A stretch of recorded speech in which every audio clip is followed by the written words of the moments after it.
Taste the Daily. Taste the Daily.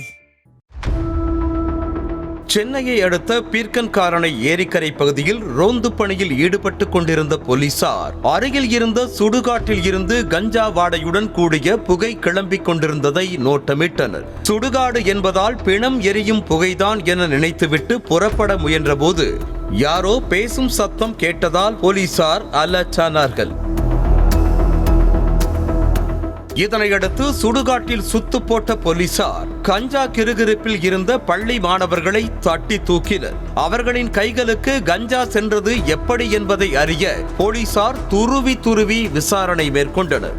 அப்போது தேவநேச நகர் பகுதியைச் சேர்ந்த சதீஷ்குமார், சாமுவேல், முடிச்சூர் பகுதியைச் சேர்ந்த தினேஷ் ஆகியோர்தான் தங்களுக்கு ரெகுலராக கஞ்சா சப்ளை செய்து வருவதாக சிறுவர்கள் தகவல் தந்தனர். இதனையடுத்து 3 இளைஞர்களையும் தேடி அவர்களது வீட்டுக்கு போலீசார் சென்றபோது மூவரும் ரயில் மூலமாக மும்பை புறப்பட்டு சென்றிருப்பது தெரிய வந்தது. மூவரும் ஒன்றாக மும்பை சென்றது ஏன் என துப்பு துலக்கிய போலீசார் அவர்கள் சென்னை திரும்பியதும் ஸ்கெட்ச் போட்டு தூக்கியுள்ளனர். அப்போது அவர்களிடமிருந்து 1500 போதை மாத்திரைகளும் 1.5 கிலோ கஞ்சாவையும் பறிமுதல் செய்தனர். ஒருவருக்கொருவர் முன்பின் அறியாத மூவரும் நட்பானது எப்படி, போதைப்பொருள் எங்கிருந்து கிடைக்கிறது போன்ற கேள்விகளுக்கு விடை தேடிய போலீசார் மூவரின் கதையை கேட்டும் அதிர்ச்சி அடைந்தனர். இன்ஸ்டாகிராம் மூலமாக பழக்கமான மூவரும் தங்களது போதைப்பொருள் பயன்பாடு குறித்து ஒருவருக்கொருவர் தகவல்களை பரிமாறிக்கொண்ட நிலையில் கஞ்சா பயன்பாடு குறித்தும் பேசியிருக்கின்றனர். அப்போதுதான் 3 பேரில் ஒருவன் தனக்கு ஆந்திராவில் பல்காக கஞ்சா சப்ளை செய்யும் ஒருவரை தெரியும் என்றும் நாம் ஏன் அவரிடம் கஞ்சா வாங்கி வந்து சேல்ஸ் பண்ணக்கூடாது எனவும் ஐடியா கொடுத்திருக்கிறார்.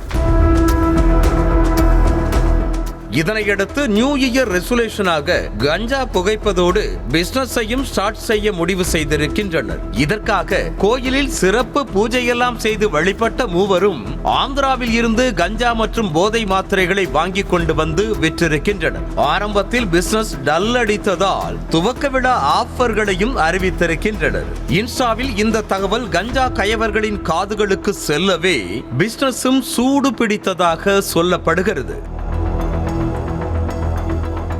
குறிப்பாக பள்ளி கல்லூரி மாணவர்களையே குறிவைத்து போதை மாத்திரைகளையும் கஞ்சாவையும் சப்ளை செய்து வந்த இந்த கும்பல் அதில் கிடைத்த லாப பணத்தை கொண்டு ECRல் ரெசார்ட் புக் செய்து உல்லாச உலகில் ஊஞ்சலாடி வந்ததும் விசாரணையில் வெட்ட வெளிச்சமானது. இந்த நிலையில் கைது செய்யப்பட்ட மூவரும் நீதிமன்றத்தில் ஆஜர்படுத்தப்பட்டு சிறையில் அடைக்கப்பட்டனர். நியூஸ் தமிழ் செய்திகளுக்காக செய்தியாளர் கந்தன்.